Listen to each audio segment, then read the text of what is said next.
Alright, people, something's come to my attention here. I found this website. It looks like, well, it looks a lot like the old Relapse board, which, get into that shit again. But it's not Relapse. It just looks. It just has a similar look to it. So, what can I say? So this website here, somebody wrote this on my YouTube, one of my YouTube comments. Hold on. Somebody put this on my YouTube comment, and he put a link to some thread, some message board. It's called Kiwi Farms. It's https://kiwifarms.net/Dragonlordfrodo-Michael-Constantino.38837. And I'll put a link to this forum down in down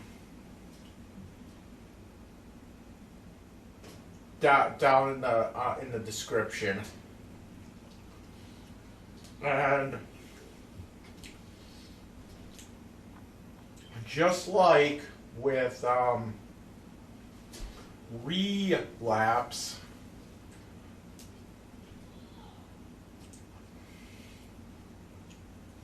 just like Relapse, it looks like another forum where they made fun of me. But I don't know that yet. Let's look at this. Okay. So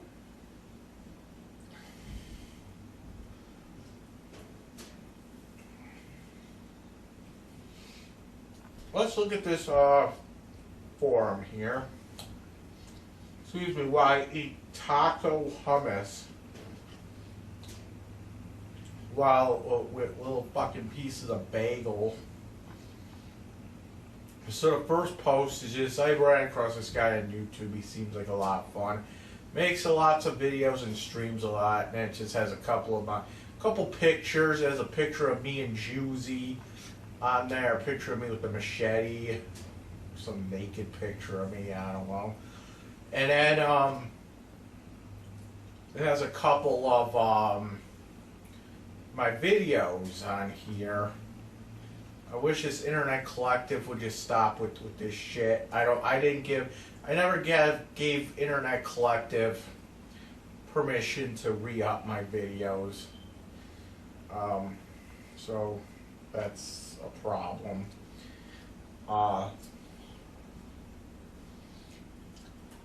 So let's go on here.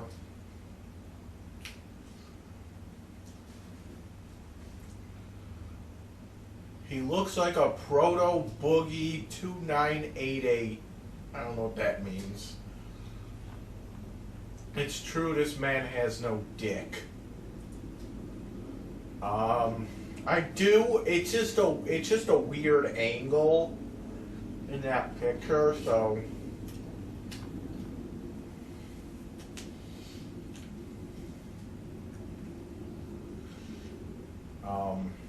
I mean, holy crap, I never knew fat guys like had no dicks. What? I have a dick. It's just a weird angle, that's all.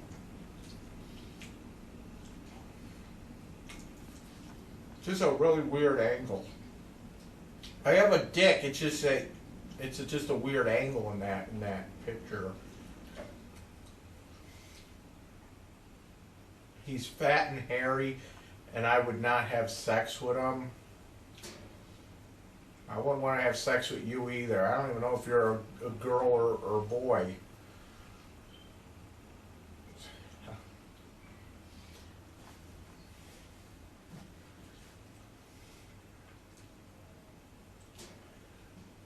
Enter the dragon. Really has that Austin Powers villain look nailed down. What Austin? Oh, you mean Fat Bastard? Okay.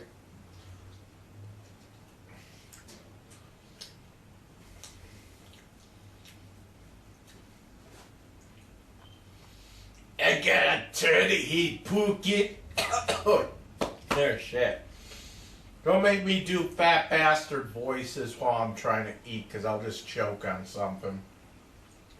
I wonder what he smells. I wonder what he smells of, someone said. I smell normal, I guess. I don't know. I smell like nothing, really. Except for when I'm working out real hard, I do have kind of like BO, but other than that, it's I don't really smell like anything.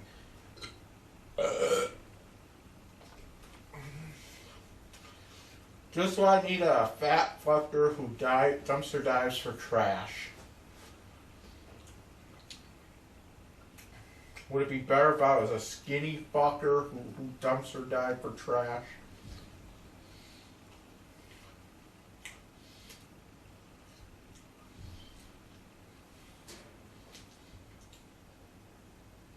I just picked a random video and jumped to a random time and found I don't know what video this is really. He says, I see a guitar stand with no guitar, a strange piece of paper taped to the wall, a table that's labeled bitch, a walrus eating shit out of a pot, a tub of coffee that I know has something besides coffee in it, an empty box of what I can only assume is diabetes medicine, and the usual hoarder trash. Meanwhile, he's talking about how he watches YouTube on his PS4 because his computer is just a crappy laptop. I got to see more later. It's just all right. Oh, here's the video that he was talking. What video is he talking about now?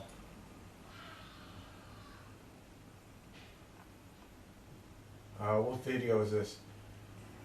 Oh, it's called Dragonlord Clooney has a meltdown on tape. Okay. Let me address that real quick. Okay. I see a guitar stand with no guitar. Alright, here's the story behind that. So what happened was I do play guitar, and I do play bass, and I do vocals for a death metal band called Dragonlordfrodo. Okay, and my band has released 5 albums. Okay, now here's the thing: I fucked up my hand. Okay, back maybe April or so, I fucked up my hand. I don't know what happened to it. It was like a tendonitis or something in my right hand. No, it wasn't from jerking off, because it was this hand that was fucked up. I jerk off with this hand, my left hand. Even though I am right-handed, I feel it's easier to do it with my left. I don't know why. I don't know. But anyway, I fucked up my hand. I believe I fucked it up by lifting a window. No, like when it started to get warmer out, I would open up the windows for air. Like, it was one of those old wooden windows that go up like that. And they always stick. And in order to open them, you have to kind of bang on them to loosen them up. And feels like I have something in my hair. I don't know. But I banged on the frame, on the wood part, to loosen it up. And I think that's what might have happened. But for a couple months, I couldn't even like move. Like now it's fine. Now it's fine. But I had to like my hand was in like a brace and shit, and I couldn't even like move my thumb like that. See, it was like it would look like that literally. Like I couldn't even. Now I could just do that. So it healed itself. And I was going to like all kinds of like physical therapy and shit for it. But in the meantime, because I play guitar and I play bass and all that other happy horse shit, it was really affecting it when I was playing guitar, right? Like, I couldn't even play guitar because of my hand at the time. It would hurt too much. And also,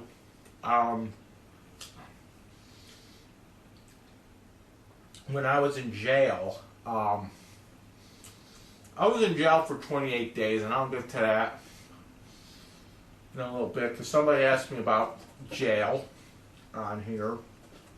And I'll get to that, but I was in jail for 28 days from May 23rd to June 21st. Okay? And when I got back, because my mom and my dad were coming over to this house every day to feed the cat while I was in jail. Okay? So, and they also did some weird fucking shit here. I don't know what the fuck happened. But they decided they want to clean my fucking house, which meant they were gonna... They stole a bunch of shit, okay? So, on top of all of that, I got home, and my fucking guitar amp was turned on. And it was one of those, like, B-52, tube amps. They blew out the fucking tubes on it from having it on so long. And yeah, so I had to sell the amp for like $50 because it was broke. I sold it to some guy for parts.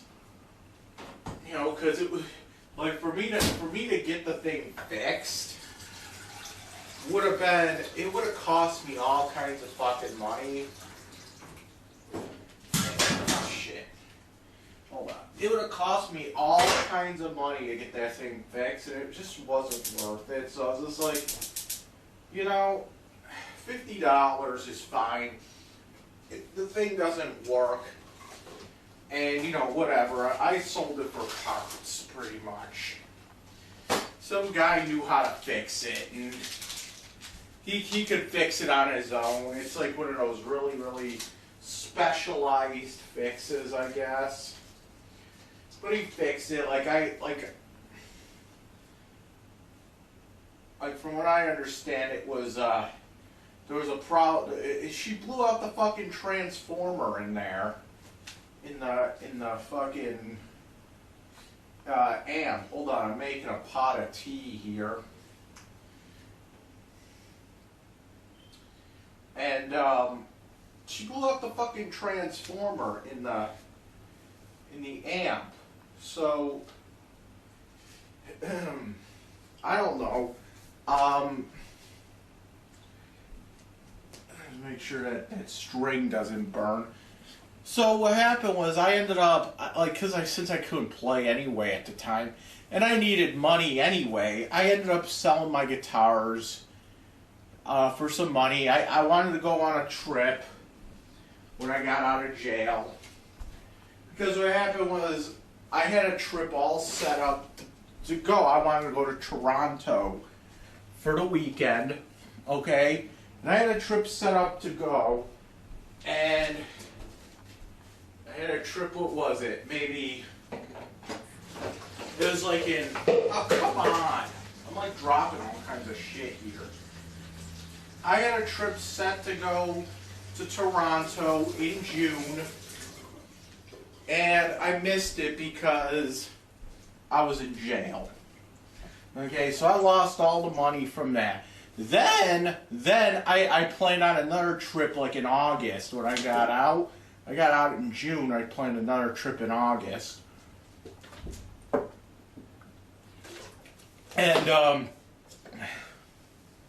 they denied me at the border because of the charges. So I lost out on that too. So I was kind of pissed.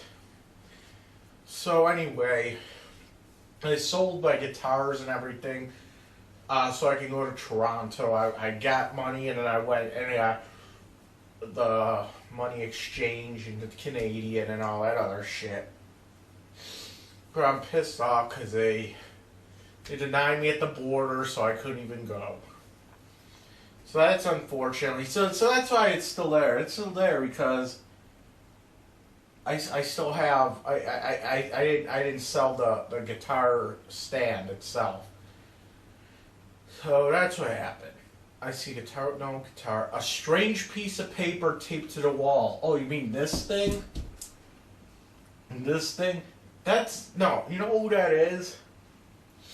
That's Detective Griffin. That's the guy who arrested me back in May. Okay, he's a good guy. Okay, he's a good guy.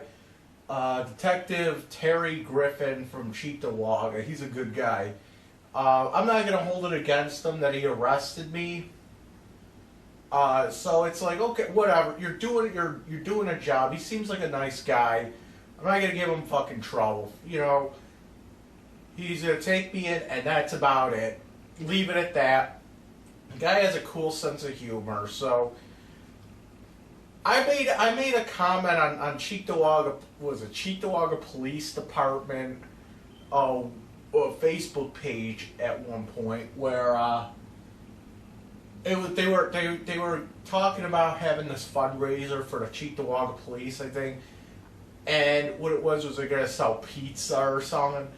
They were gonna have like a Cheektowaga pizza eating contest or something, and I said, could somebody take a picture of Detective Griffin of Cheektowaga eating a slice of pizza? I said just to like shit post. I said just like shit post, and the one day I had to go down to the police station and get what do you call it? I had to get something. I forget what it was. Oh, the court disposition. I had to go down there, and he saw me in the parking lot. He hands me this.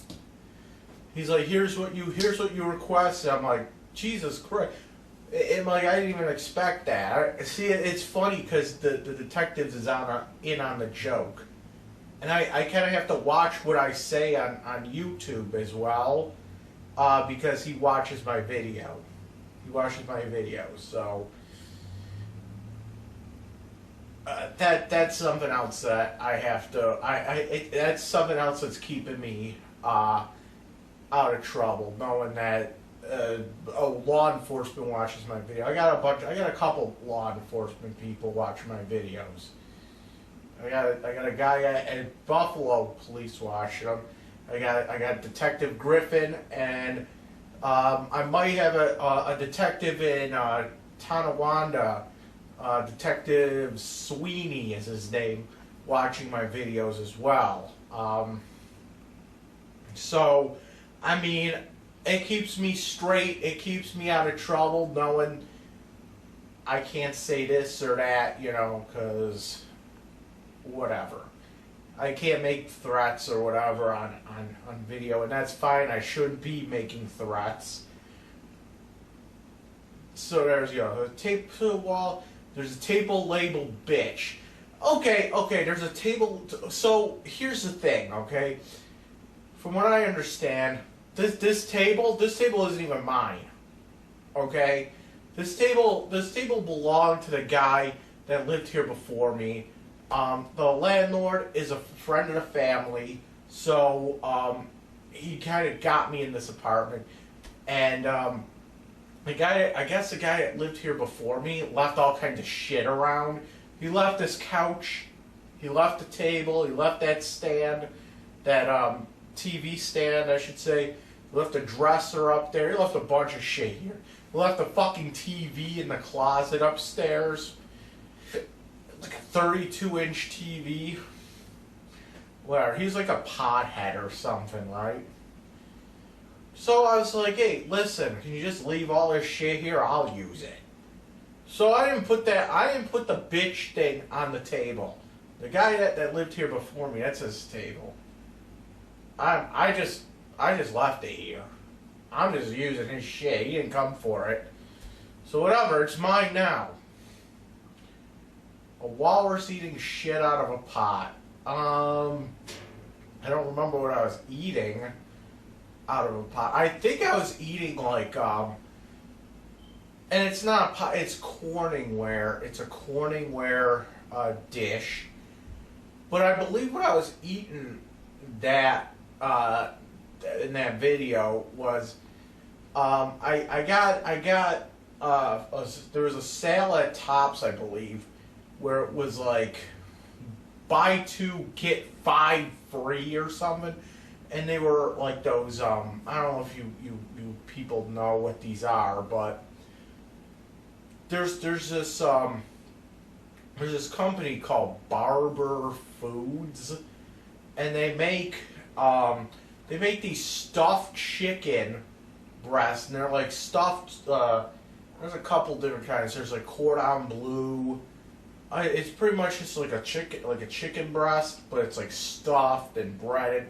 Or sometimes it's not breaded. Sometimes it's like seasoned, and the seasoning, the seasoned one. I actually like the seasoned one better than the breaded, to be honest. But they stuff it with like cheese and broccoli, or the other one was like cordon bleu, which is this was it Swiss cheese and a piece of ham in it.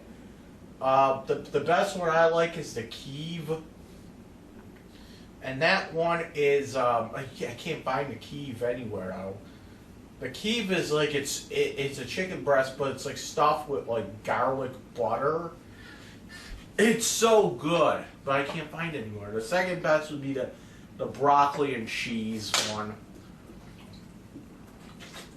Okay, a tub of coffee that I know has something besides coffee in it.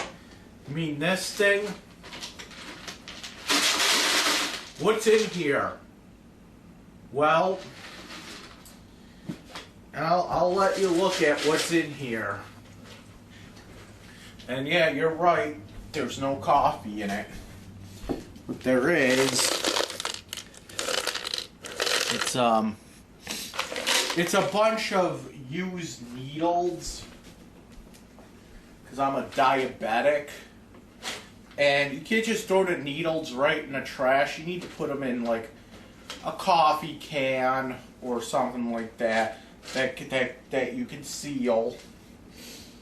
That you can seal up, so that you don't just throw loose needles in the garbage, because it rips bags, you know, it can stick people, that kind of thing. I also throw my test strips in here as well. When this fills up, then I throw it out.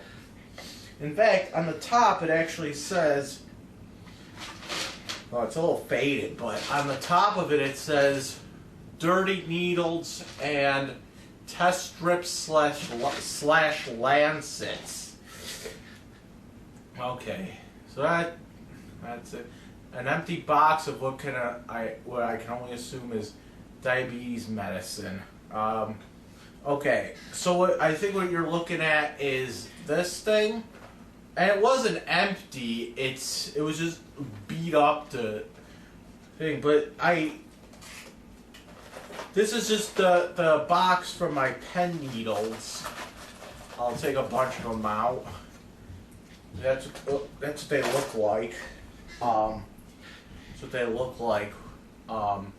It's just a cap, and then you screw it onto the pen needle, take the cap off, and inject yourself with a usual hoarder tray. Yeah, There's a lot of shit on my table, I understand.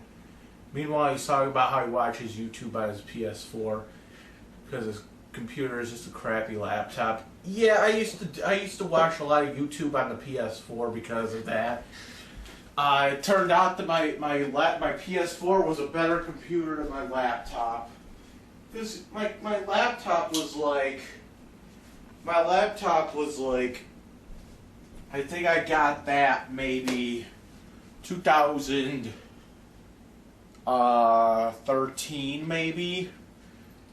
And not only did I get it 2013, I also got it at a rent-a-center. Okay, so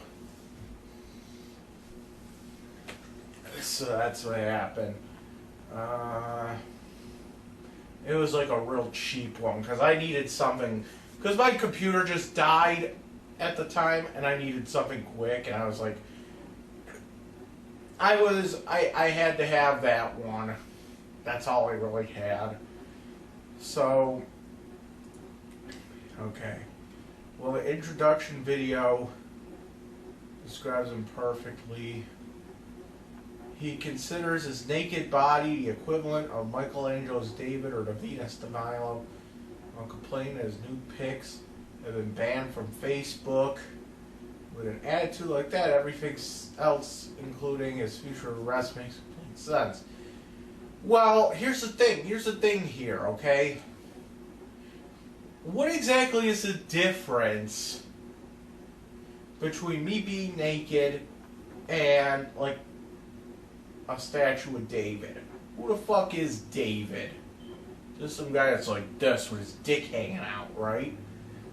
I mean, you gotta remember, Michelangelo.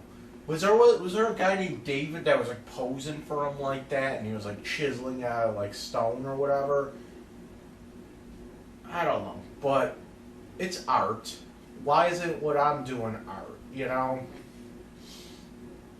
That's what I'm trying to say. What? Just because I'm fat? Is that really the only difference here? I mean, art. Back then, they didn't have fucking cameras. They didn't have video. They didn't have any of that. If you wanted a picture of someone, you either had to paint it, or you had to make it out of fucking stone, chisel it out like that. That was the only thing you had, okay? So what's the difference between that's considered art, and, you know, me doing a video like this? Just because I'm fat? Don't body shame. Don't body shame, dude.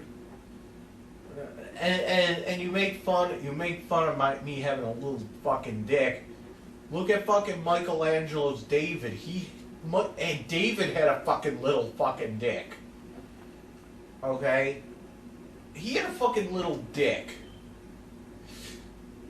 I once read that back in Renaissance times, like when that shit was made, having a little dick, okay, was something to be celebrated.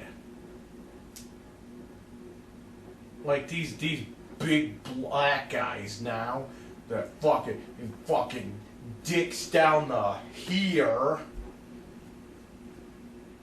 they wouldn't be celebrated.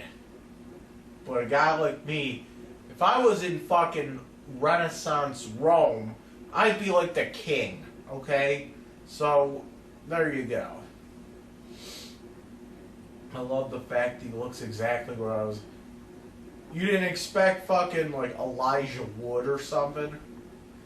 I'm laughing at, just look at the thumbnails. My serious question, why are these mentally warped and, well,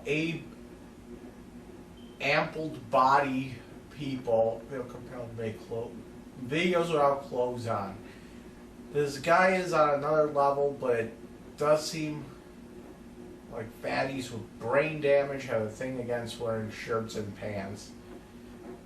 This video, he starts out with a fart and makes a reply in a comment section about being arrested for threatening to rip a baby out of a woman. This guy is a wonderful train wreck. Here's the thing, okay? I'm gonna explain, I'm gonna explain the fucking clothes thing again. Okay? When I'm home, okay, when I'm home here, this is my home. When I'm home, I always walk around with no pants on. I walk around just like this. Okay? I really don't like wearing pants. I just don't like it. I don't like sitting around with pants. I don't like sitting... I just don't like it. I don't like the feel. I don't like it at all. If I have to wear pants, I'd rather wear shorts. That's why a lot of times I go out in the middle of winter and I'm wearing shorts. Because I just can't stand the feel of long pants, really. And just sitting around, even in shorts, no. So, it's more of a feel thing. It's nothing, okay, it's nothing sexual. It's just, I just feel comfortable like this, okay? That's all it is. Even when I was in jail, I go in my cell sometimes, and like I would just sit there like this in jail in my underwear, because that's how I feel comfortable. That's how I feel comfortable. I can't feel comfortable sitting around in fucking pants. Okay, I can't do it. I really can't. So that's why I do it, and then I do videos and I'm like, okay, I just don't feel like putting on pants for this video. It's like when people come over, I'm like, that's the one thing I hate. Like, I like having company, but then I just feel like I have to put on pants, you know? And that's the one thing I hate about having company, is that I gotta put on fucking pants. So, again, it's nothing sexual about it, or I'm not trying to make it sexual. Okay. Arrested for threatening to rip a baby out of a woman. I'll get to that in a little bit. It's true. That's why I was arrested. There's a lot more to it, but that's it. Jesus Christ, did this guy sacrifice his dick for more fat? No, I have like I said, it's just a bad picture. It's a bad angle. If I saw these two in public, I would just assume it was an exceptional individual and his wrangler. I don't know. Oh, view attachment. This should be great. What the fuck is this? Oh shit. Oh, it's Juicy and me. No, actually that was actually one of my former friends, Juicy. Juicy's kind of fucking hot, but you know, Juicy's from like Maine. She's like from what's that city in Maine? Lewiston, Maine. She's from, and she came to Buffalo the one day because I had like a 9-hour trip. Not even to see me, but she had to come. She had to go to Akron, Ohio, I guess it was. I think it was. And she was passing through Buffalo. And I said, hey, if you pass through Buffalo, let's hang out. She's like, okay, let's hang out. So that picture was at the Main Place Mall in Buffalo, downtown Buffalo. We got some food. Listen. I didn't even know we were gonna hang out until maybe a an hour before she was coming through. Okay? So, I had to improvise. I didn't know where to fucking go. So I'm like, she wanted to meet downtown. There really is nothing downtown but that stupid fucking mall. She didn't have a big car. She had what they call the egg car, which I don't know what her fucking deal is, but she thinks that if she's gonna do like this road trip, that she has to go and rent a car for it because she doesn't want to put all kinds of strain on her on her regular vehicle. So she rents a car, and she got like the fucking smallest car possible, like this 2-seater, and and I guess the whole back of the car was filled with their luggage. It was her and her sister, and her sister is fucking hot too. And she's actually the one that took the picture. Her sister's like fucking hot. And Juicy's kind of hot too, but, you know, Juicy's more like, she looks more like an emo hipster type of person. I'd bang Juicy, but I don't know. I'd bang her sister, or she's Nicole is fucking hot though. Okay, I'll tell you that much. So there's actually a video all about that day on my YouTube. You go and check it out. It's called like Juicy Does Buffalo or something like that. And check it out. That's what happened. But we went. This is where we went to eat. We went to go eat at some pizza place in the mall called Gino and Joe's. Okay, and it's like this pizza place that's in the Main Place Mall, downtown Buffalo. It's like the ghetto ass mall, and like they all speak Russian at that pizza place. It's really weird. So we call it Russian pizza. Hi, Gravy. Hey there. Come on, Gravy. What are you doing?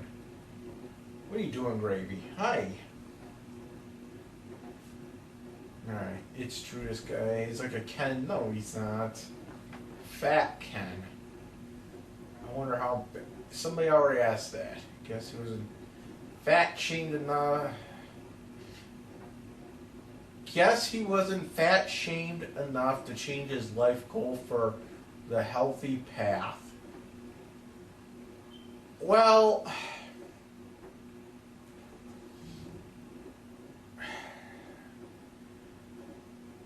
you know, if you knew, fat shaming somebody doesn't want to, fat shaming somebody doesn't change them. It makes them more. It makes them like, why should I change for this asshole? That's what I'm thinking. Looks like Danielle Moscato's final form. I don't know who that is. Why is it always fat, unattractive people who insist on being naked all the time? Why can't it be some hot bitch with tits, big tits instead? I agree. Well, doesn't he seem like a lot of fun? Fat, naked, and penisless. Hold on.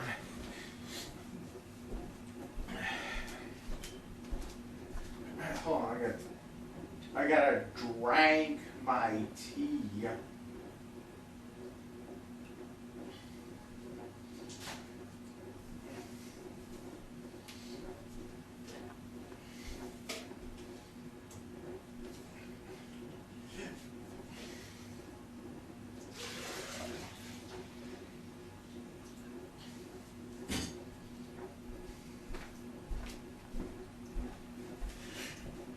Okay. Of course. All right, let's try to read this. Of course, he has a low battery and a smoke alarm and lives. It beeps. Actually, I gotta tell you something. That's actually not my smoke alarm. Okay, I changed the batteries in it. It's coming from the people next in the other apartment over there. No, actually, I believe it's coming from the smoke alarm in the hallway, which is something that the landlord has to do. So, I mean, no, it's not my smoke alarm. My smoke alarm is up there. Okay, I changed the batteries on it. Okay, when it starts chirping like that, I get a new battery within a day. But yeah, I hear it too, and eventually I'm just unaware of it now. I don't even hear it now. But yeah, I mean, that's coming from the hallway, I believe. There's like a smoke alarm that's like right near the going downstairs to the basement. There's a smoke alarm on the ceiling there that the landlord is supposed to put a new battery in. I'm not going out and buying a battery to replace the smoke alarm. You know what I'm saying? I'm not doing it. I'm not gonna do that. Actually, I should, because he bought those light bulbs, so I should go do it. Let me see. Edit. After listening to him for a few hours, he points out a lot of stupid bullshit people do and how shitty life can be. He also has goals for the future, like dying somewhere he loves instead of in Lovejoy. I was wrong with my first statement, and I'd say he has more ducks in a row than many other cows. He should change this. He should change the smoke alarm battery though, because it's fucking annoying. Actually, I should, because the landlord went out and bought me the light bulbs that I need. I couldn't find the correct light bulbs. There's the light in my kitchen here that I could not find for the life of me the correct light bulbs, and he went out and found the right light bulb. So I should do him a favor and at least go and change a smoke detector. Okay? I was going to ask why the nude pictures were not spoilered, since they are, well, nude pictures. But it's not like there's any dick to spoil it. Okay. For the face when your penis is hidden so deep inside your fat rolls that your nudes don't even count as nudes. I'd really like to know how he managed to climb into and out of them. He's talking about the dumpster when I dumpster dive. Okay, here's the thing, okay? Here's what I do.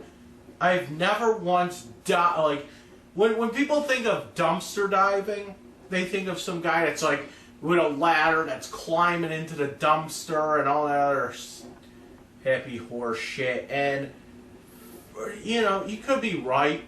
You could be doing that. But the places I dumpster dive at, they're usually just like we don't have like the big aluminum garbage cans here. We have these big plastic garbage totes that are provided to us by the city because they want like a certain type of thing for the trucks and everything. They hook it onto the garbage truck, and then it just goes like that. So we don't buy our own garbage things here. So what it is I don't usually dumpster dive, but I do go in like trash bins, like at certain video game stores. They always throw out a lot of systems and whatnot, and that's what I do. When it is a dumpster, it's usually the dumpsters that are that you just slide open. There's like a little fucking hatch on the side. You just slide that open, and usually you could just grab it from what's right there. And any other time, like if it's like way deep in there and I can't get to it, usually when I dumpster dive, I bring like some kind of like stick or something, so that way I can like if it's like a pizza box or something that I try to get to, I try to stab the pizza box and try to drag it over or something. I try to be creative. So I'm not actually climbing in there and trying to climb out. Everything I'm trying to do from either the side of the dumpster, or I just go and just check like garbage totes.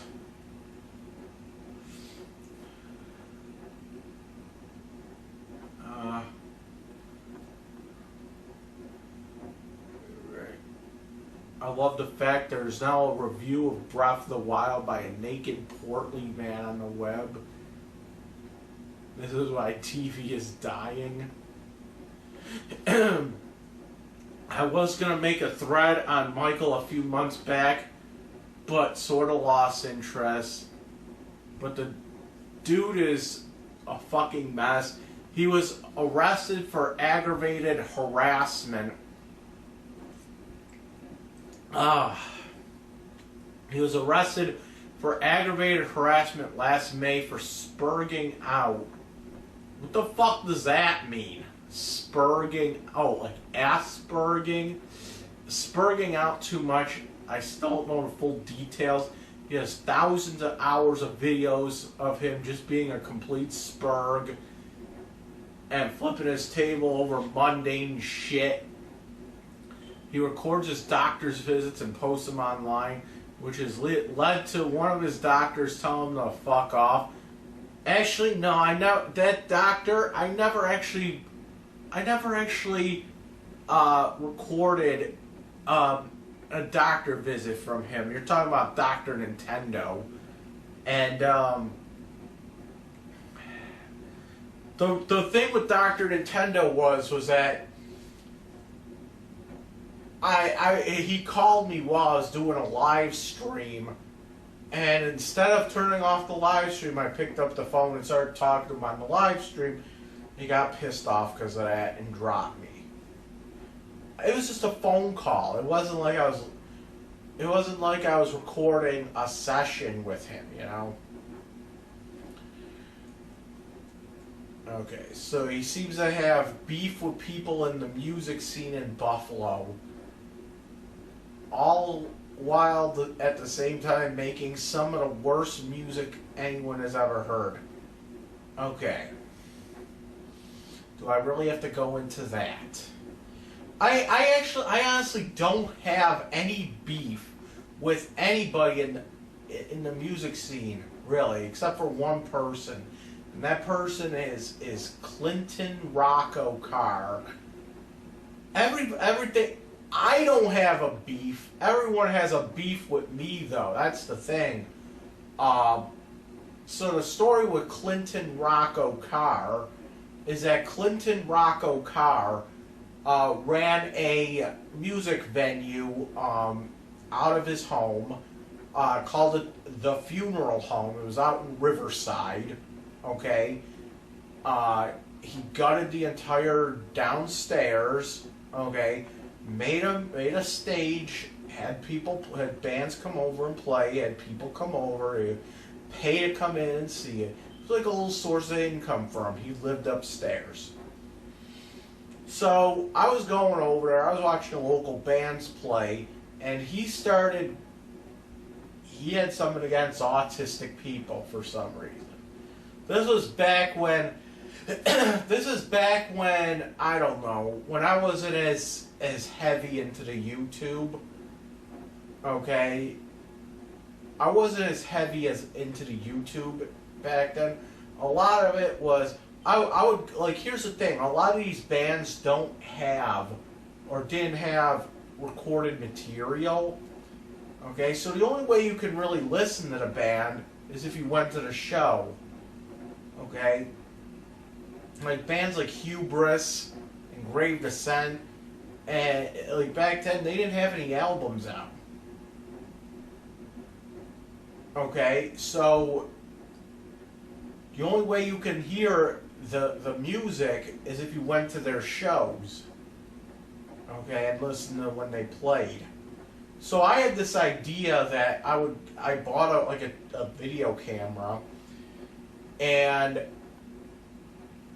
I bought a video camera and started filming the bands, and I'd film them, and at first it was just for like my entertainment, it was just for my pleasure, because I would take the video, I would rip the audio off of it and make it into like different tracks. And then I throw it on my iPod. Now I had a Hubris album that I can listen to. Okay? But people are seeing me put this on... people are seeing me like... what do you call it? People are seeing me filming and they say, hey, you should put this on YouTube. It'll get our name out there, you know? I'm like, okay, cool. So I was doing that. I was putting it on YouTube. And...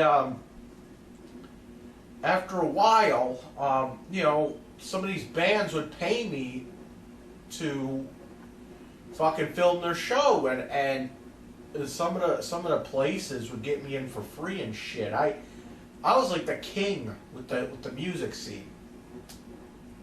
But this one guy, Clinton Rocco Carr, I was doing this at his house, right? And he decided to come up to me and started talking to me, you know, he's trying to be all friendly. It's like, I never saw you around here. What's your story? You know, I told him how I had Asperger's syndrome, how it's hard for me to make friends, it's hard for me to meet people. At the time, I just broke up with my girlfriend. I wanted to look for, you know, new friends and whatnot. So going to these metal shows was like a way to meet people, and you know, me filming and everything, because it's hard for me to approach people and start a conversation with that. So I felt like also, you know, on top of having a record of these bands music, I also had, you know, me filming it, you know, it was like a conversation. You got people, hey, that's cool that you're filming these bands, whatever. Well, I had made a mistake. I told this Clinton Rocco Carr guy I had Asperger's syndrome. Somehow, Clinton Rocco Carr doesn't like people with Asperger's syndrome. I don't know why, but that was his problem. He didn't like people with Asperger's syndrome. So what did he do? He started making fun of me online on this relapse message board. It's like REELAPSE.com. It's like 3 E's after the R. And he was just talking all kinds of shit about me, like not even just I'm fat. You know, I could see right here. This is most of the jokes. Oh, it's just a fat guy talking shit. You know, it's like, come on, can you come up with something a little different? Can you fucking come up with something a little fucking different? How many times have I been called fat in my life? It's like, it's nothing anymore. You know, you're telling me shit that you think I don't know. Okay, I know I'm fat. I am a fat man. Okay, and I do need some fucking exercise. So this Clinton Rocco Carr guy, he decided to go on this thing and start talking about this shit. And it wasn't just fat retard, because if that was all it was, I would just laughed about it and just maybe at the very least just say, I really don't want to go to your fucking venue anymore.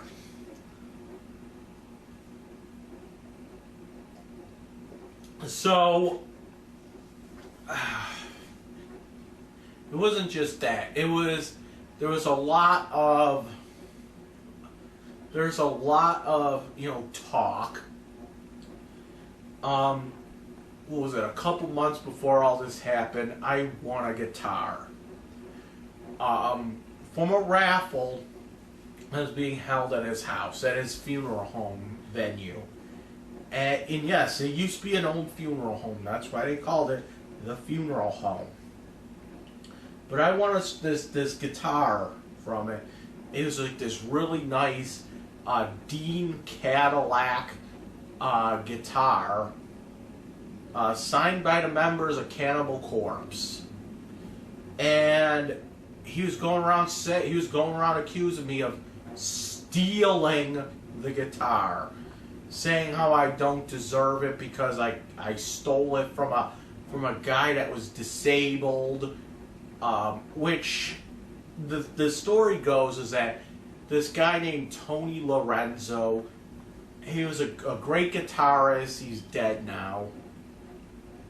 Rest in peace. But he was a good guitarist, great guitarist, and he ended up getting paralyzed because he got shot in a mugging.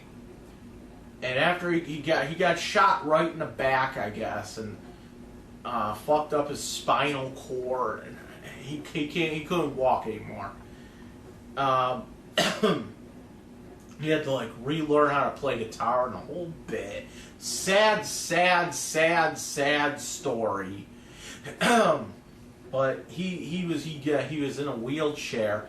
He died like about a year ago, and he had to go raffle off a bunch of his shit to pay for medical bills and pay for.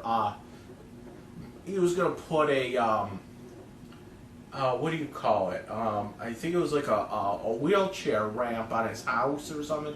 He had to do something so he can get in and out of his house, pretty much. But I ended up winning this guitar through a raffle. I put like $50 into the raffle, and I won the guitar.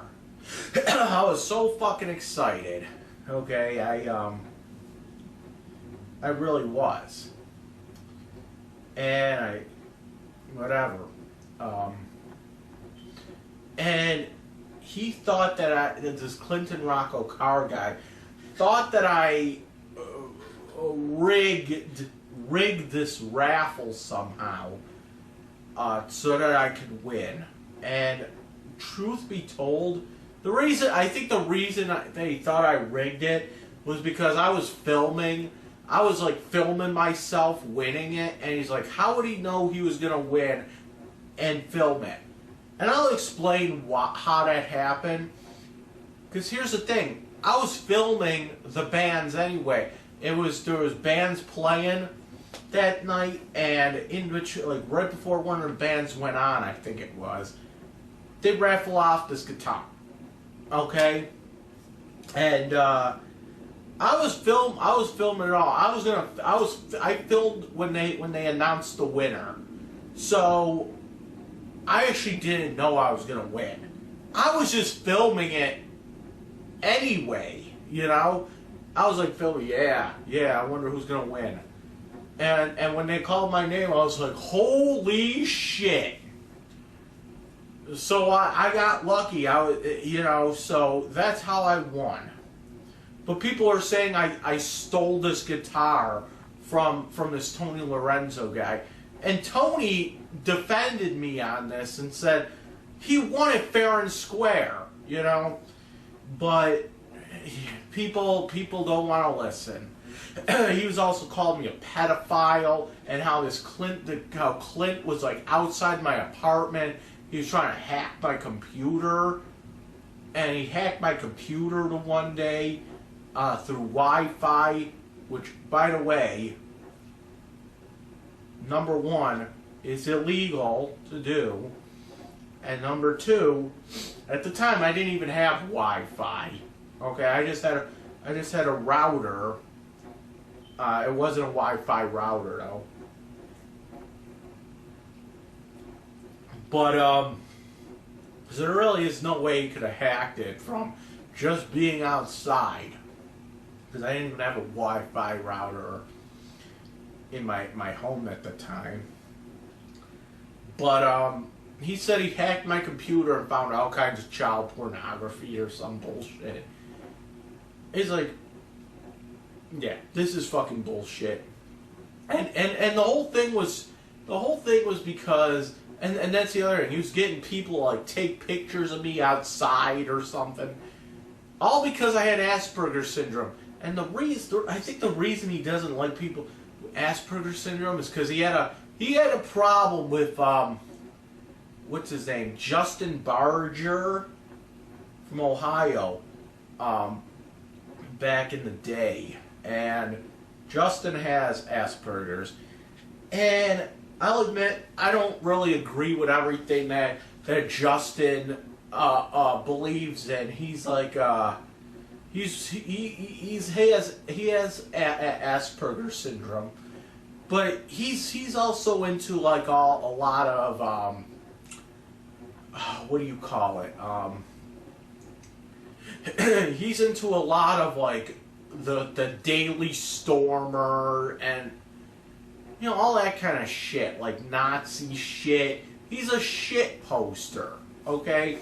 And even though I don't agree with what he's about, what I don't agree with his views, a lot of his views, like he's like anti-feminism. Like I'm anti-feminism as well.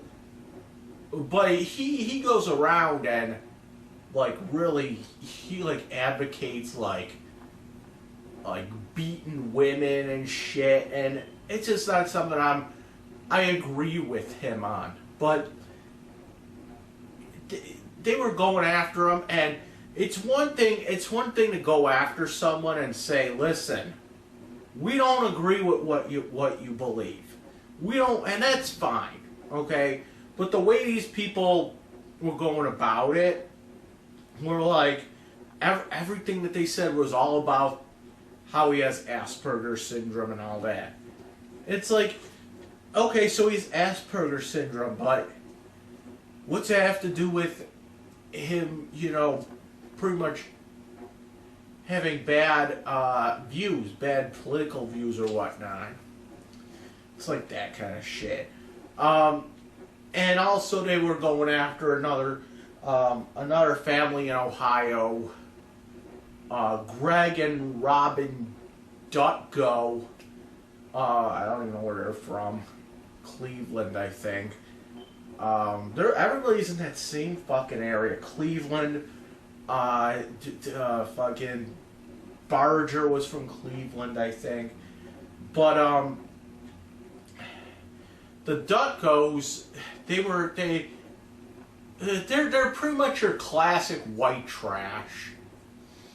Okay, like, again, I don't agree with what they do, okay?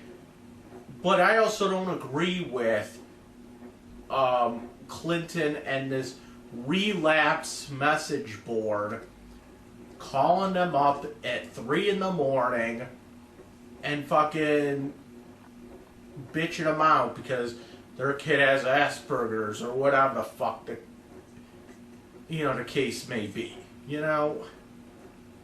I don't really know the whole story behind it, but they've been harassing the Dutkos for almost half a decade now. Okay, probably longer now, since that was a couple years ago.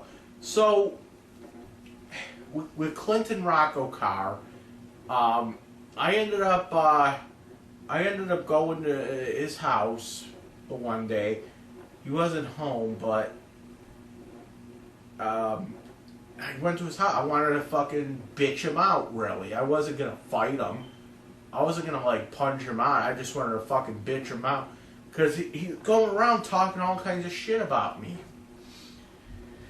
And Clint ended up saying that he ended up saying all kinds of shit like, oh, he's threatening to come to one of these shows and shoot up the show like it's a like Columbine or something. And mind you, this happened. He was saying this like right after that guy shot up the movie theater in Colorado. That guy who had like the green hair. He was like the guy who shot up the Batman movie. So he did it around that time. Okay? And because of that, a lot of the bands started turning against me. Okay, a lot of bands turned against me. A lot of the promoters and a lot of other bar owners and whatnot got wind of this and decided just to ban me from a lot of these bars. There was a time where I couldn't go anywhere. I couldn't go to shows without there being some kind of problem. And looking back on it, and I do still have the trouble with that. Like sometimes I go to a show and go, oh, we can't let you in. Okay, whatever. The thing is that and the thing is that Clint also had me arrested back in 2013. I think it was for harassment, and there was some other charge. And that was due to somehow his place got shut down by the police. And everybody fucking blamed me over it. Like, what the fuck you talking about? I have this, and then people are blaming me over it. I really had nothing to do with it, but I played it up. I was like, yeah, that's how. Yeah, your place just got shut down by a fucking retard. That's how I was playing it out to be. And so they were like blaming me for having this place shut down. It's like, I wish I could, but I really don't have the power to shut a place down like that. Sorry, I don't. It was shut down because it was not up to code. There was no insurance. There was he had no business license, I guess it was. No live music permit or something. There was just a lot of noise that was coming out of there. And before he sees this video, he's like, oh, I had to play sound. It had nothing to do with the soundproofing in there. I will go on record and say he had that place soundproof perfectly. Okay? He had that place soundproof perfectly. But what happened was people would just stand in the fucking parking lot, drink, smoke, whatever, be loud, and there's your fucking noise right there. You can't soundproof the outside. So I ended up going. He was having a yard sale in order to raise money for his thing, because he promised all kinds of shit, records and all kinds of. I wanted to see what he had. I had like $300 on me, so I went to his yard sale, and I took a cab there. The guy, the cab driver, I knew the cab driver. And he was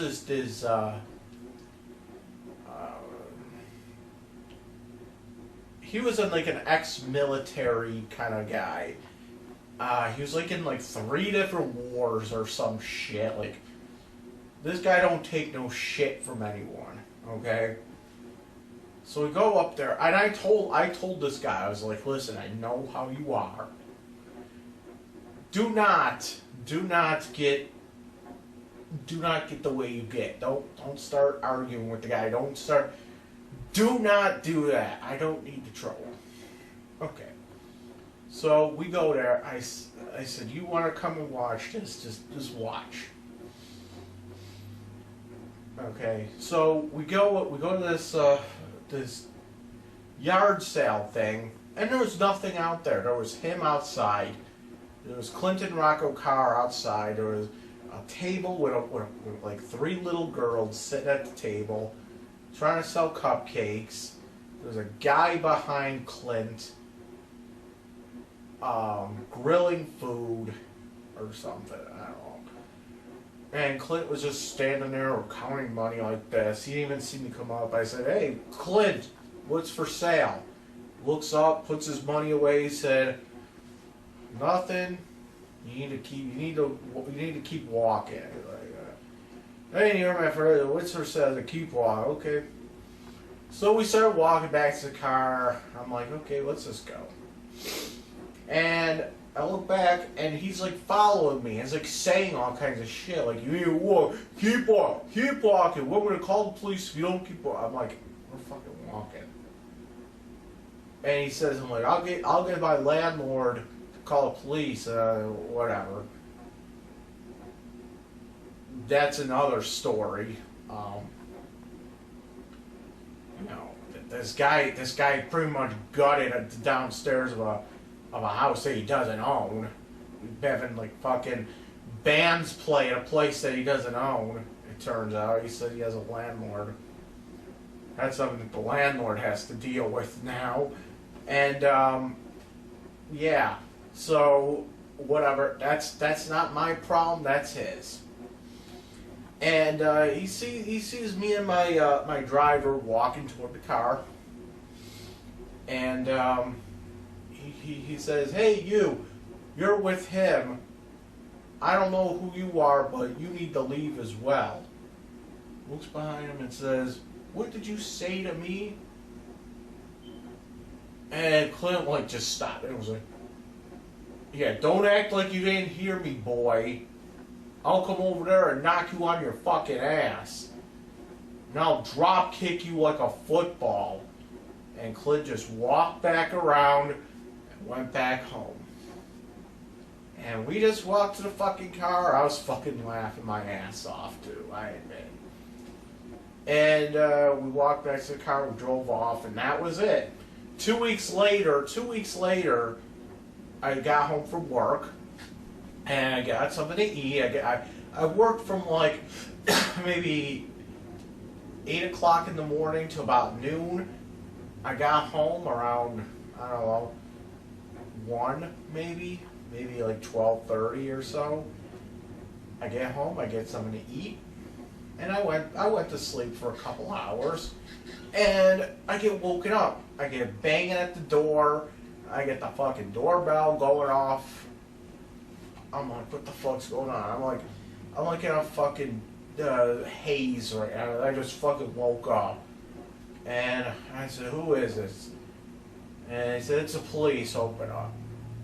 Okay, so I open up the door, and there's 2 officers from Buffalo Police. I'm like, okay, what, how can I help you two? Like, "You're under arrest." "Why? Why am I under arrest?" "Harassing a man." I'm like, what the? I didn't even know what the fuck they were talking about. I was like, who the fuck is saying I harassed? They didn't even give me a name. They said, "Oh, it was some white guy that owned a music venue," and I knew who it was because who else could it have been? Clint. And why'd they say a white guy? And I'll get to that in a second. So they took me downtown. They cuffed me. They took me downtown. Sat in jail. And I saw the judge the next day. The judge put a $35,000 bail on me. I was like, damn, that's kind of excessive for what? Really? And why did it take them 2 fucking weeks to go to the police over that? And it had to do because of that fucking yard sale, because the my driver, I didn't even say anything. My driver was the one that made the threat. I didn't make any fucking threat. But I didn't want to rat out my driver. Because, you know, whatever. So, in the end, I told my lawyer what happened, whatever. I got the public defender. By the way, best fucking public defender I've ever had. His name was, what was his name now? Roland Hayes. That was his name. He said he somehow he knew Clinton Rocco Carr's landlord. Somehow. And I don't know, but I told him what happened. I was like, listen. He's like, okay, I'll get up. He did, like, fucking public defender fucking hired a private eye to go and follow Clint around, I guess. I don't know if he actually followed him around, but I know he was doing some internet work. We found out Clint was involved in he was going like these like websites. He was going to like what do you call it? These other forums where parents of autistic children can go to get advice and you know to deal with their autistic children. And he was going on there saying that they need to be exterminated and all this other shit. I ended up getting off. I got all the charges fucking dropped. And it pretty much was like this. Clint's lawyer was like, Clint, cut the shit. My lawyer was like, cut the shit, both of you. So that's what happened. And I kind of understand why these bands and the music scene went after me when me and Clint had the beef. And now I know. Now I kind of realize it. Because here's the thing.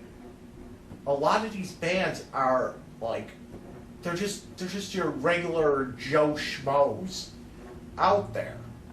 They don't have a record label. They don't have a lot of money. Okay, some of these guys are living in poverty. They're good musicians.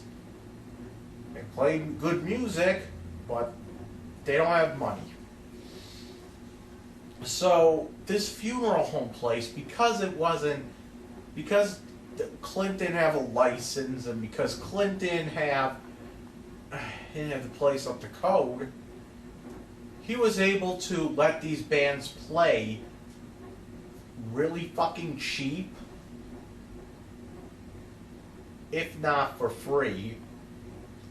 And Clint was actually doing this just because he was like a fucking super fan, pretty much. And it was pretty much a way for the bands to make pretty much free money. Because the bands didn't have to pay to play there. And Clint would charge everyone like $5 a person to get into these shows. So everything was just profit. And then, he would pay the bands some money. So it was like free money for these bands. And Clint would keep some, the promoter, whatever, Whatever the deal was worked out. The bands would get 50, the promoter would get 30%, and Clint would get 20% or something like that. Because Clint was charging the promoters super fucking cheap prices for bands, if not free.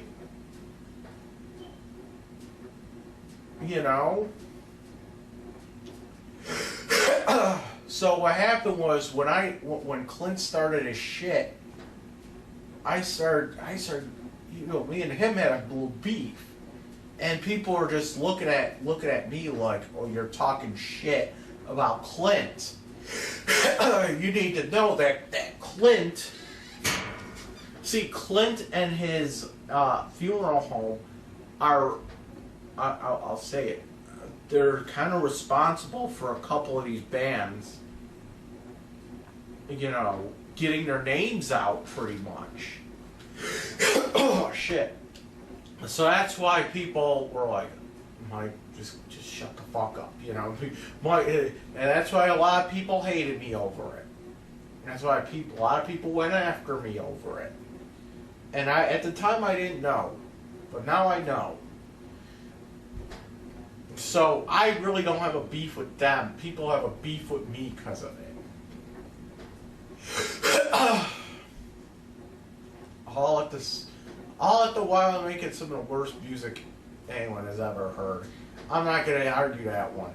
This guy called Internet Collective asked Michael how he felt about fellow musical Lol Cow, King Cobra JFS, which turned into an autistic misunderstanding. There's so much more, but you really have to... We're still talking about this King Cobra JFS guy? I'm telling you, I don't have anything against him, okay? I really don't. I don't really think about him. I don't know why people think I hate this guy, but I don't. All that really had, there was a video, I think it's a live stream I made the one day, where there was somebody commenting over and over, what do you think about King Cobra? You should watch his video. And it was just over and over and over. I was like, no, fuck King Cobra. That's what I said. And it was, and then they took that one part where I said, fuck him, fuck King Cobra. They took that one part and made it seem like that was a whole video that I made about him. That I was trying to go after him. I was just like, pretty much I was just like, shut the fuck up. Fuck King Cobra. Like, I'm just tired of hearing about him, really. I don't even know who the fuck he is. That's what happened. Honestly, I really don't know who he is. And it started with that, and I still don't have any real problem with him.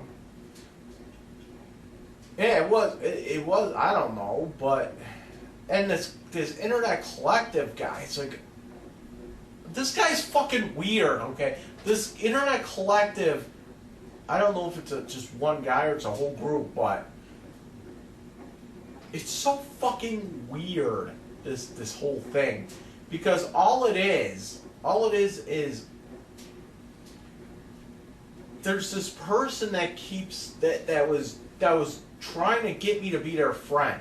And in order to be their friend, this person has all kinds of weird profiles, like trying to pretend they were girls to get people to fucking add them. You know, videos with him in a mask. I don't even know what the fuck's going on, really. And then at first I was kind of willing, because he was asking me to do like his podcast. I was like, okay, whatever. And he was willing. I was willing to do the podcast, and then I have another friend that he's like, I guess this guy's from Toronto or something. And I have this other friend that's from Toronto who, let's just say, she's a male to female transgender person. I'm not going to mention names, but this Internet Collective person posing as a woman, okay, actually sent her a friend request. And I didn't know this. And what happened was my friend come up to me and said, listen, one of your friends sent me a fucking friend request. And she was kind of like freaked out. You know, I understand why. Because I kind of get why, because the whole trans thing, okay, I get it. she doesn't really want to bring all kinds of attention to herself, you know?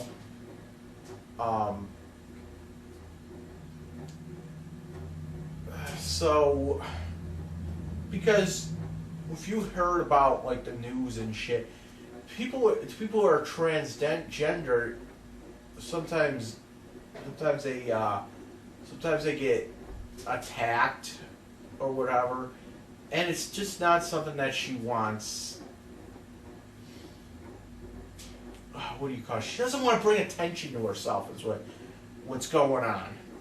Okay, I understand what she is and whatnot. At first I didn't, but it was like, okay, whatever.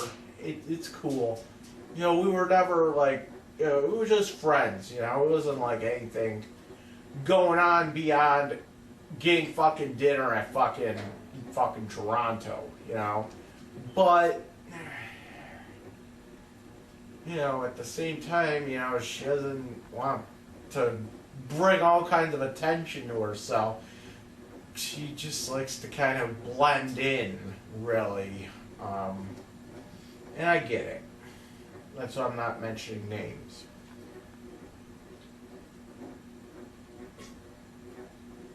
But somehow she got all freaked out because this internet collective thing, my shit's getting too hot in here. This internet collective thing was, she felt that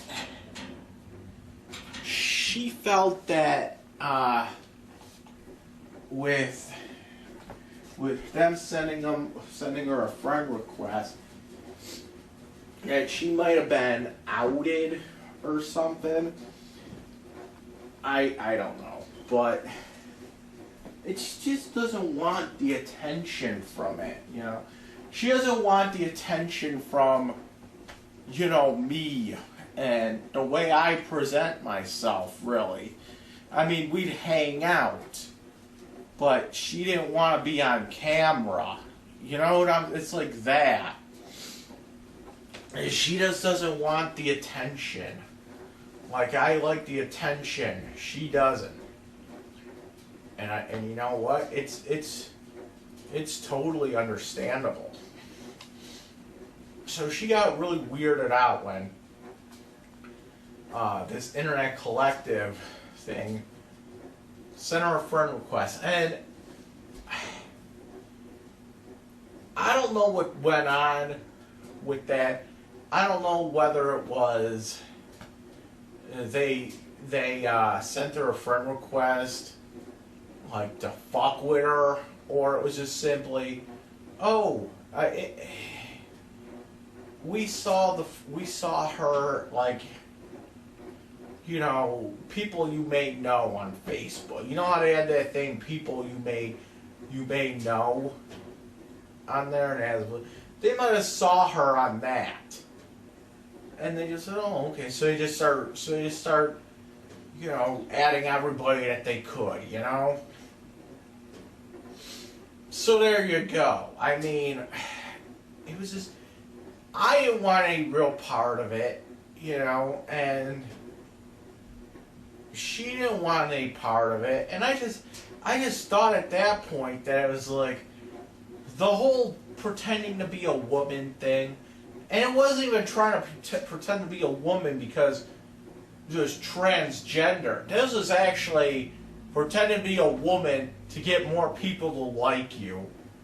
You put a fucking hot girl picture there. And it's like, dude, no. I don't know who you are. I don't know what you look like. So, it's just a fucking weird situation, you know? And that's all that happened. But they insisted, they keep on bothering me about it. As for King Cobra, I have nothing against him either. I don't know him. I don't have anything against him. Let's just drop the shit, okay? Whatever. It looks like an Ethiopian village can live for a week on the food crumbs in his bed. Whatever.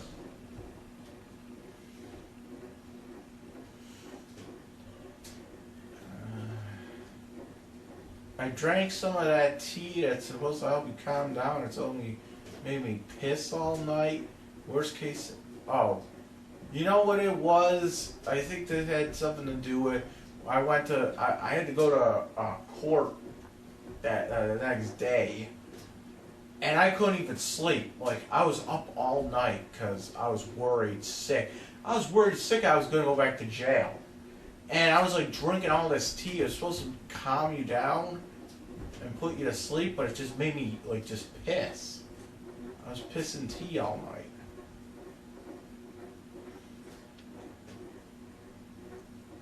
I don't know.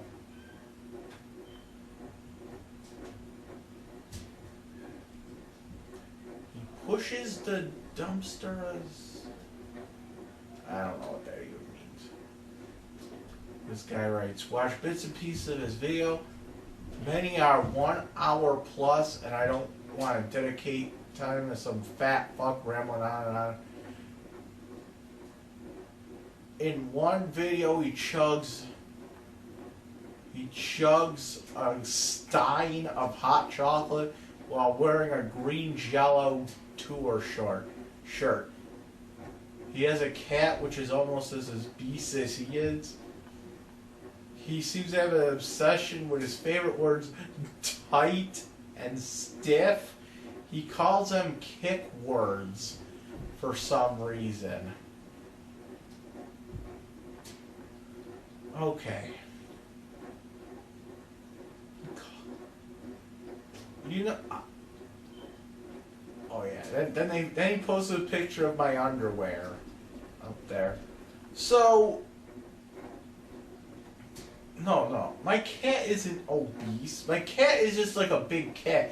She's more muscular than fat. It's an older cat, whatever. He seems to have an obsession with his favorite words, tight and stiff. He calls them kick words. I already went through the whole story. Pretty much, me and Eugene, who I've known since probably second grade, maybe first grade, I don't even know anymore. I've known him for a while. I've known him for a long, long time. And we would get together, like we would grow up. He used to hang out at Zelmer Street on Regent. He comes over here sometimes, and then one day we was sleeping over, and we were just watching fucking infomercials for some reason, and I don't really understand. I really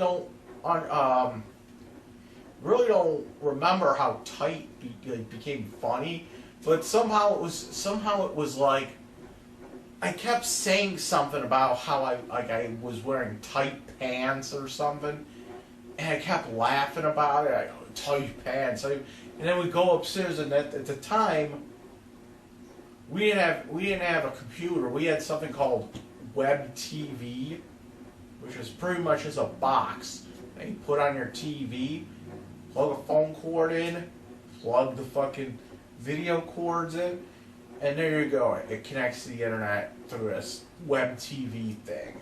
It's really fucking weird. So we were going on web TV, and we were looking up this Mortal Kombat site. And this Mortal Kombat site had this story.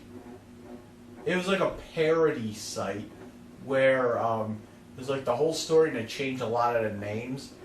So we got to the part with Nightwolf, the Indian guy, and instead of calling him Nightwolf, they call him Tight Wolf. And we started laughing at that. Then we would watch infomercials at night, and for some reason, I just started watching fucking infomercials like a fucking madman, and like mental patient. We would watch infomercials because that was what we would do. It was funny for us. So we would watch infomercials, and we had a thing called the Tight Lies Golf Club. And we just started going nuts over it. Now the thing is that a kick word is like it's just any word that you find funny, that anytime you say it, or not even time, every time you hear it on a movie or a video game or music, TV show, whatever, you just go fucking ape shit. Think of it as like a real life, like Pee-wee's Playhouse kind of thing, where they get the word, and it's like, the word of the day is tight. Woo! Think of it like that, but it's real fucking life, okay? And tight's one of them. Stiff is another. Grease is another. Mold. I don't even remember the other ones. The shoes. Bait is one of them. And they all have their own little fucking backstory. So, that's another thing. What's going on? Right. Oh, the Rifle King, the King in all his glory. Oh, that's all of it? Damn. Man, that's a stupid fucking picture of me, too, with the fucking crown on. So, that's what happened. And somebody also asked me about, how, why I got arrested, back in May. And the details were, I'm not going to use names because detectives are watching my videos, but long story short is that chick I knew for about 11 years, she used to live in the neighborhood. She used to live in Lovejoy, about a couple blocks away from where I live now. Used to go over, we met at Thursday in the Square, okay? And I used to go over to her house, and we would hang out. Nothing sexual between us, we just hang out, watch movies, play video games, play Guitar Hero, what the fuck ever. And at the time, she had a boyfriend. And the boyfriend was fine with me. And it was pretty much me, her, the boyfriend, and some of her friends would all hang out at this house. So okay, whatever. They would all sit there and get stupid and get fucking drunk or whatever. Well, whatever. It was all fun and games, right? Well, after a while, I started to realize that she was kind of fucked up. I believe she had the intelligence of like a 10-year-old. I don't know, because she had a lot of alcohol problems as well. And I don't know if that had to do with being an alcoholic or not, like, but I don't know. But it was just, she would just get loud and obnoxious, and she just get all loud, like, and she'd like run around the house and like fall over, and we go play bowling. We go to a bowling alley. That's all she did, would get drunk and miss her turn. And then she would sit there and like call the black people in the bowling alley. She'd go up to the black people in the bowling alley, call them niggers, and it's like we get in trouble. We got kicked out of there. We got kicked out of the bowling alley because she was so drunk. She was going up to black people in the bowling alley. And mind you, this bowling alley was like down on Bailey. It's called Bolin.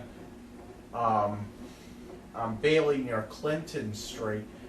And she would go up to all the black people in the bowling alley and, call them niggers and everything else.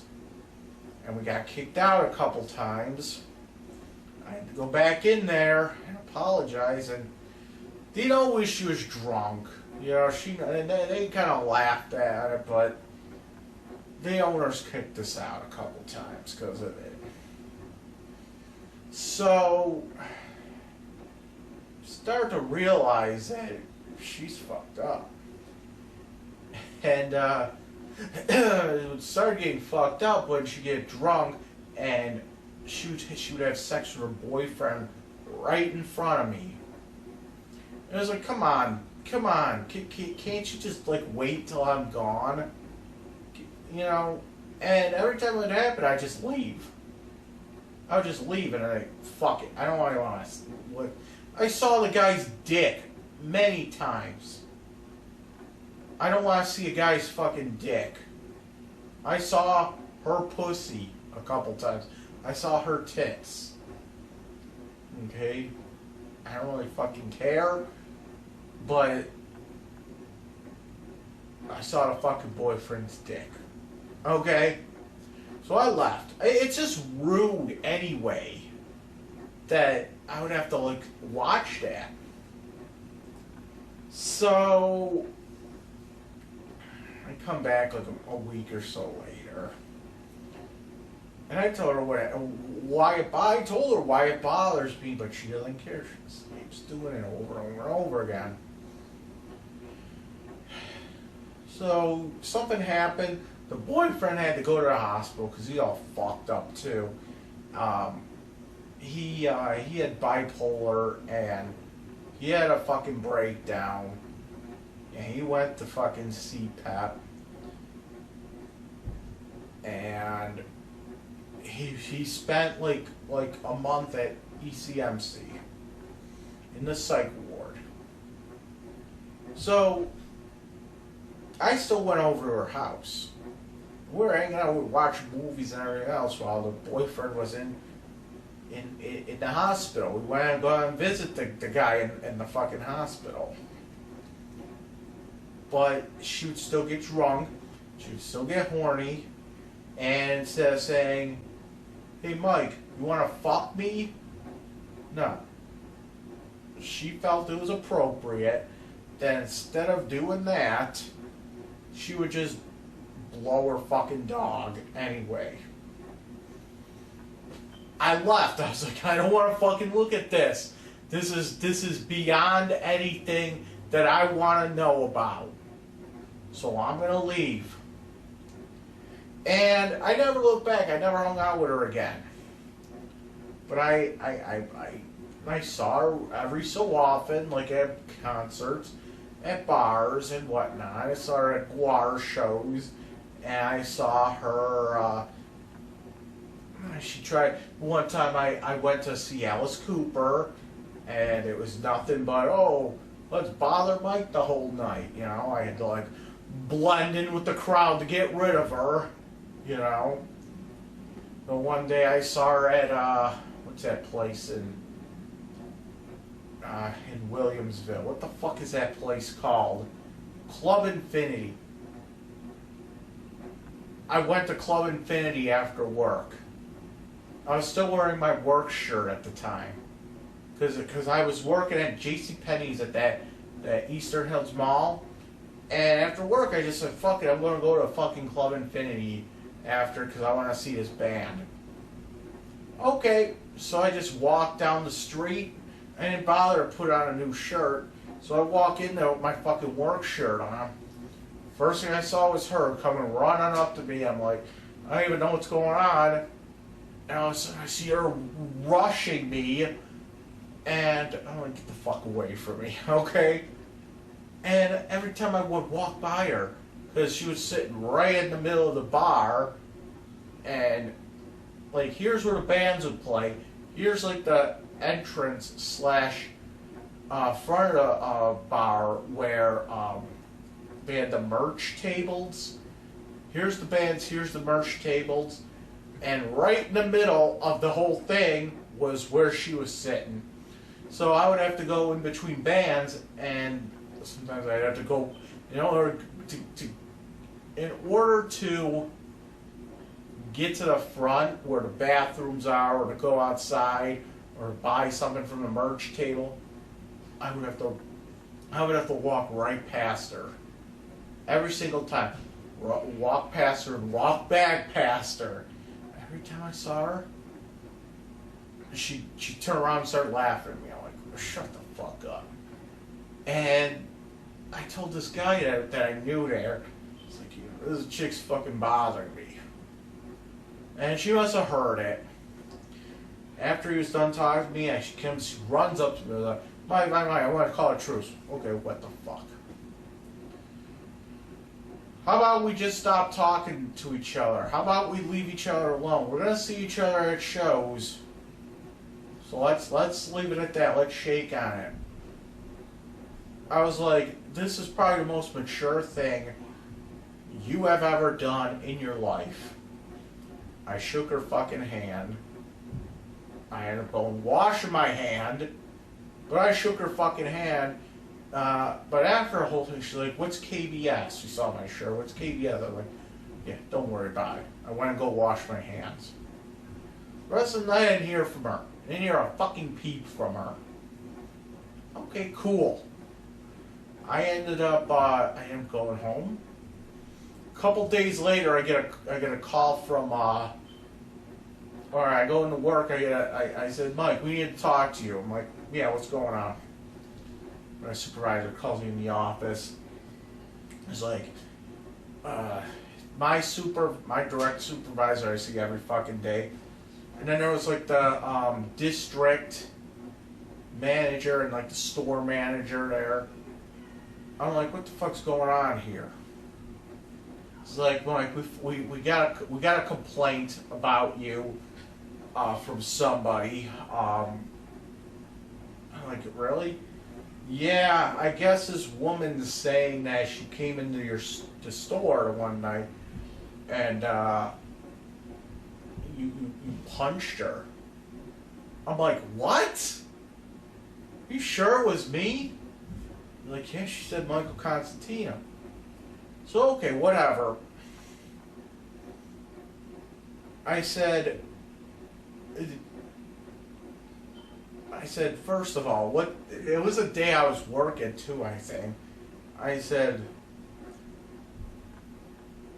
so they got the what do you call it, the camera guy, not the camera guy. They got the security guy to play tapes from the night that this supposedly happened, and he was watching me the whole fucking night I was there, and nothing happened. And they played the fucking voicemail or whatever for me, and it was her fucking voice. I'm like, I know exactly who that is. And the security guy actually said, I don't see anything where he even punches anybody. So he's off the hook. So she was trying to get me fired, and they let it go because they couldn't find any tape of it. But they did say, listen, from now on, don't fucking wear your work shirt out. I told them what happened. I met her. I didn't meet her, but I knew her because I went to this bar. I saw her there, and that's all she did was fucking start crap with me. Okay. So he said, my supervisor's like, listen, if you go back to that bar, okay, after work again, just make sure you bring another shirt. Don't be wearing your KBS shirt outside of work. Okay, whatever. So after all that, I started to bring my own another shirt just in case. So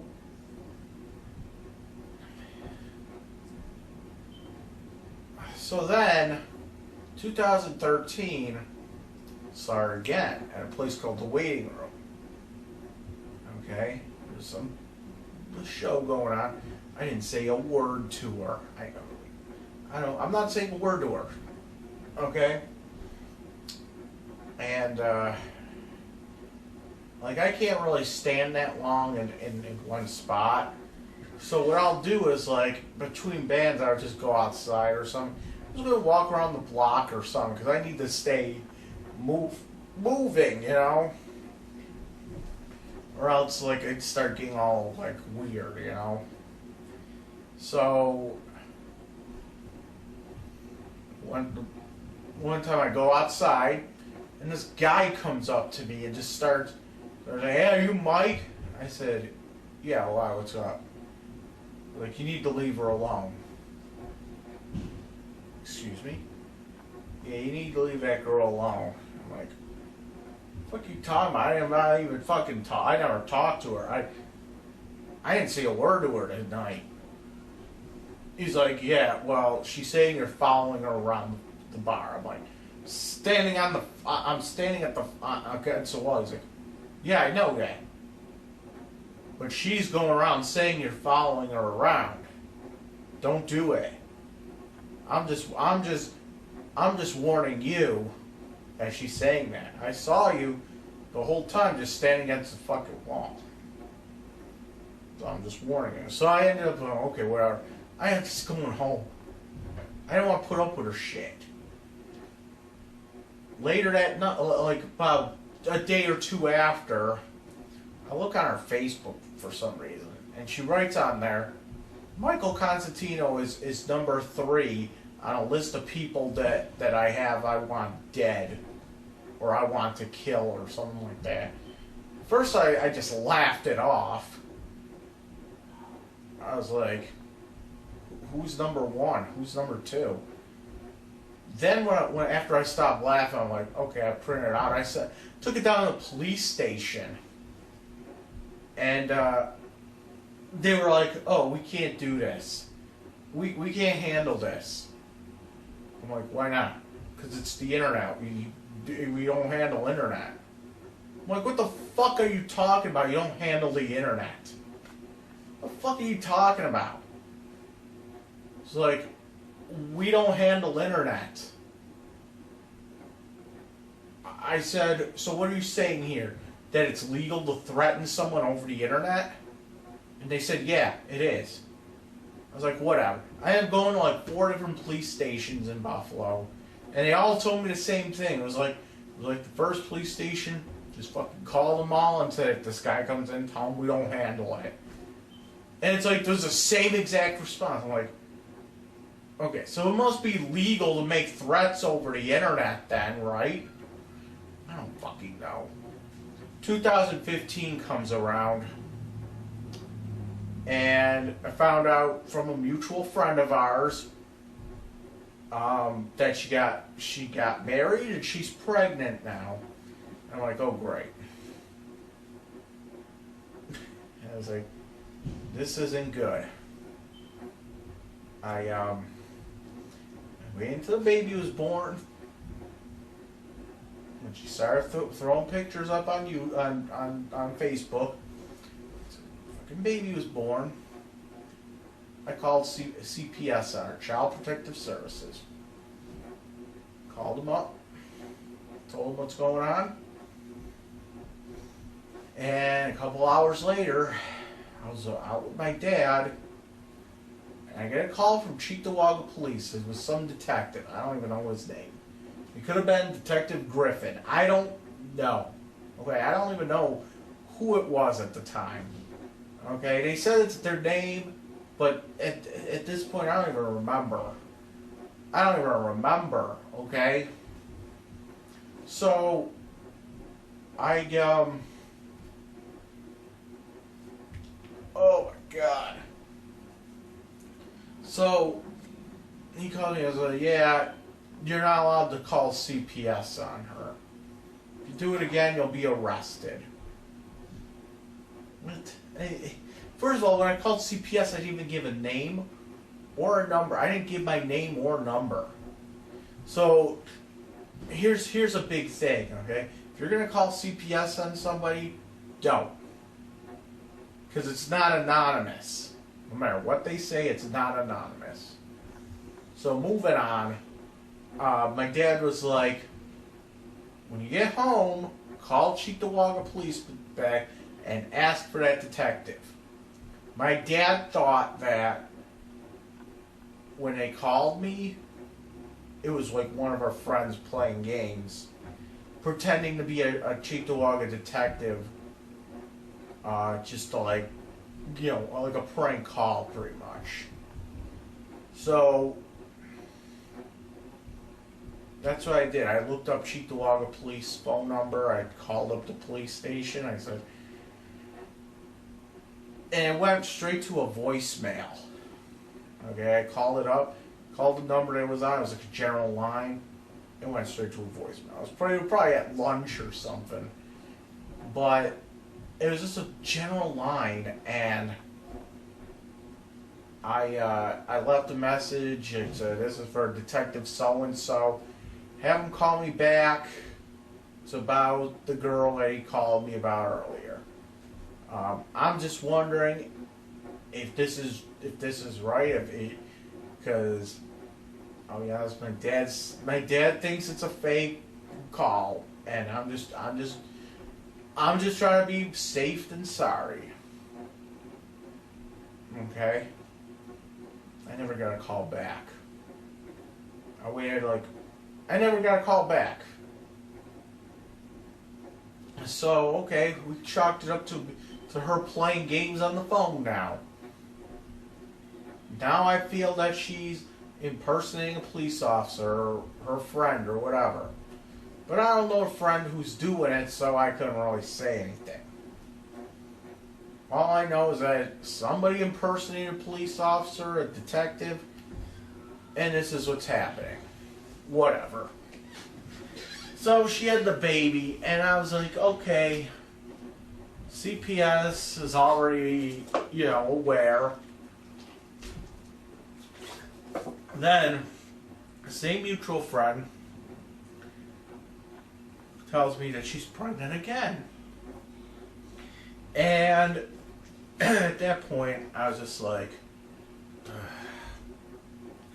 because here's the thing, back in 2015, when I first found out she was pregnant the first time, yeah, I got a little, I was really concerned.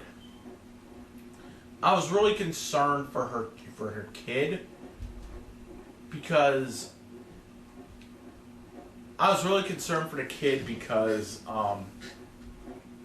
I knew how she was back then. I know how she was. I didn't know if she was like that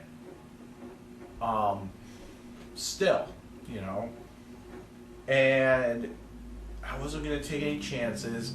She needed to be checked out, pretty much.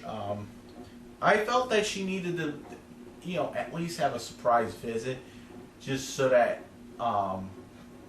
just a surprise welfare check. Because, I don't know if she's still like that today, or if, having the baby, kicked her in the ass or whatever, but I wanted to err on the side of caution, and I wanted it to be checked out at least. I didn't mean for it to be anything harmful, So back in May, I found out she got pregnant again. And instead of calling CPS again, I got on my camera, did a 2-hour rant about her, and just laid into her, and a lot of inappropriate things were said. Just a lot of personal attacks. But one thing in particular, I said that I got so upset, and I wouldn't even have done it. It wasn't even. It was a, what do you call it? It was just something I kind of blurted out, and I didn't even think about it at the moment. But I got so upset. I said, I just want to go to her house and rip the baby out of her womb. And it was something that I didn't even mean. Believe me, I wouldn't have even done it. I wouldn't have even acted on it. Okay? It's just something I got so upset over. Because here's the thing. I don't like to see fucking children being brought up in an environment like that, you know? I don't...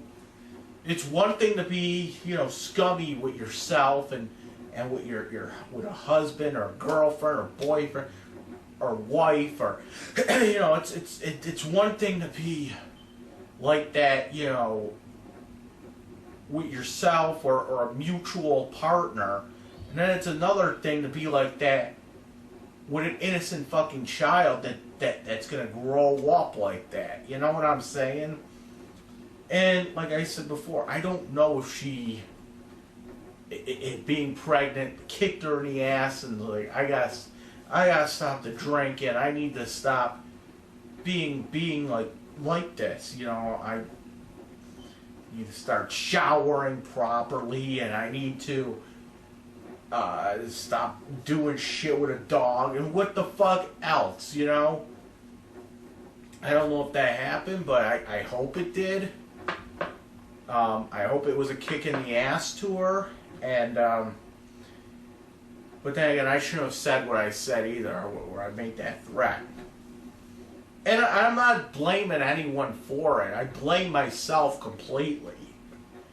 And a couple days after I made that video, I got a knock at the door. It was police. And as soon as they said it was the police, I kind of had a feeling I know what was going on. They took me down to Cheektowaga. I got to sit in their dirty, filthy fucking holding cell. And at first I was just like, okay. And it was this guy that arrested me, by the way. And like I said, I have nothing against Detective Griffin. I think he's a good guy. He's doing his job. He's doing his job. He has a job to do. He's doing it. And everything that got me arrested was my fault. I'm not going to sit there and say, you know, fuck the police or anything. That's not what I am. I take full responsibility. I have no grudge against them. So, yeah, to tie into what somebody asked me about that picture, I have nothing against them. Okay? So don't feel like I'm like sore because he arrested me. And no, it's not the point. I know that it's my fault that I got arrested, so I take 100% responsibility for that. He's doing a job. That's the end of the story, and whatever. He's a good guy. That's all I'm going to say. But here's the thing. I thought when I was in jail, that first night or whatever, I thought I was going to go see a judge the next day, and I was going to get out or something, right? No. The judge wanted to hold me. The judge wanted to hold me so I can get to get a forensic evaluation done. And he wanted me to do that to see if I was competent to stand trial. Which what that means is that you sit at that fucking Erie County Holding Center for as long as it takes, and you have to see two shrinks there. You have to see two shrinks there at the Erie County Holding Center, and then they say, hey, you're competent to stand trial, or you're not competent to stand trial. And if I'm competent to stand trial, okay, what happens is the case goes on like normal, and the plea deal or whatever, or go to fucking trial. Oh, that would have been great, going to fucking trial. But and then I can get like a big OJ case going, you know. But or if it doesn't go to, or if I'm not competent to stand trial, the case gets dropped. But then I would have to spend time in ECMC. It's pretty much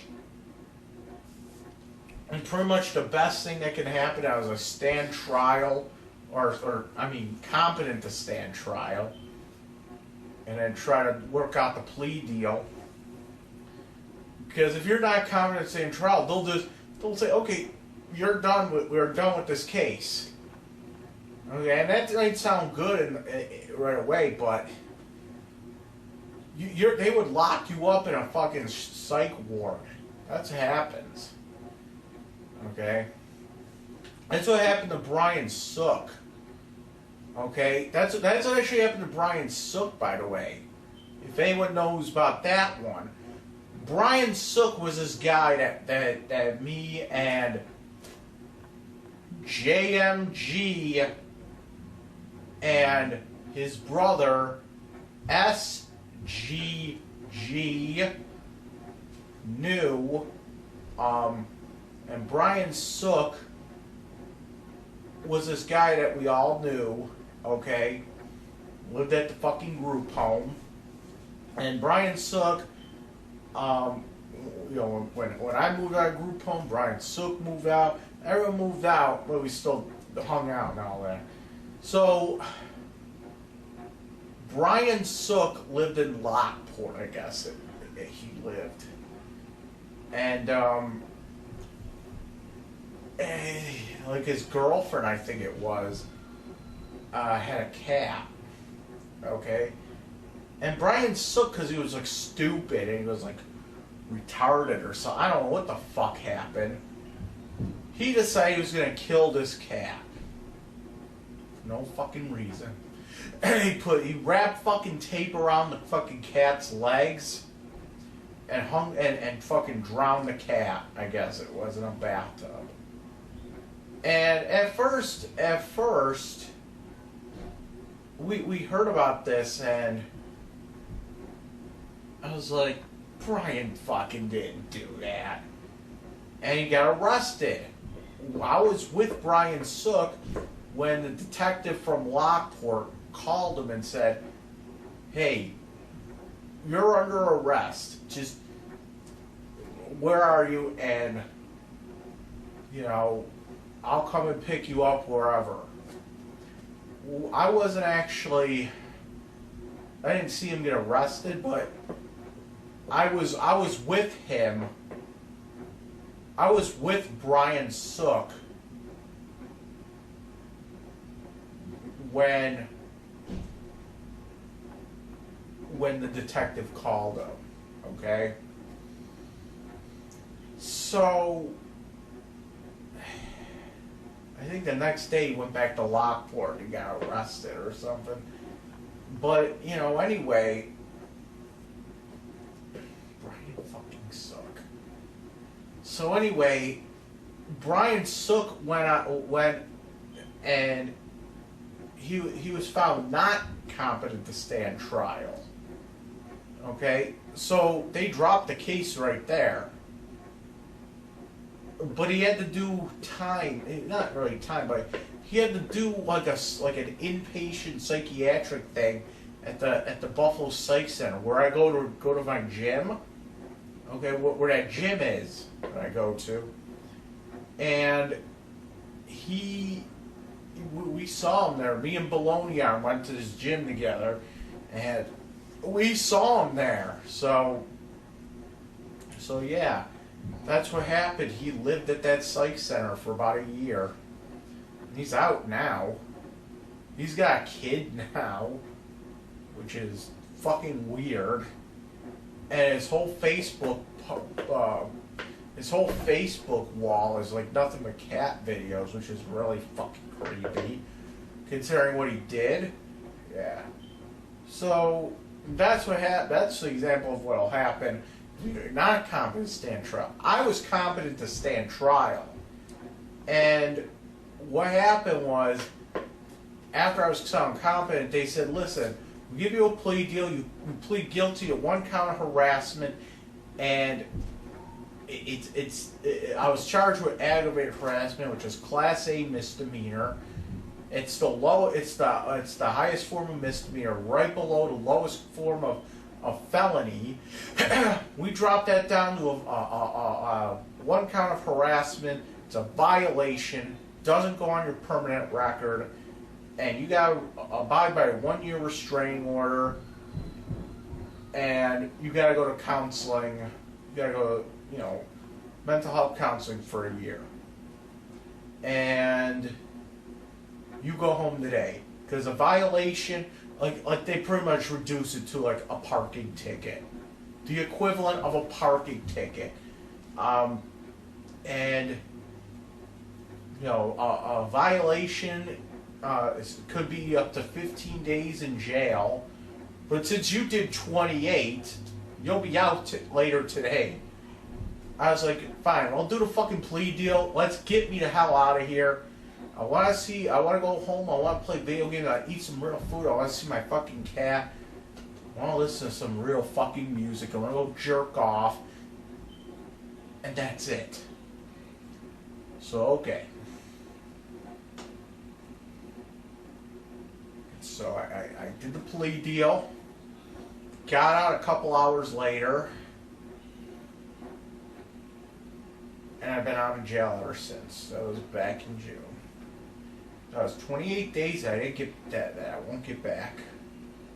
And I felt like fucking Austin Powers, waking up out of a sleep, and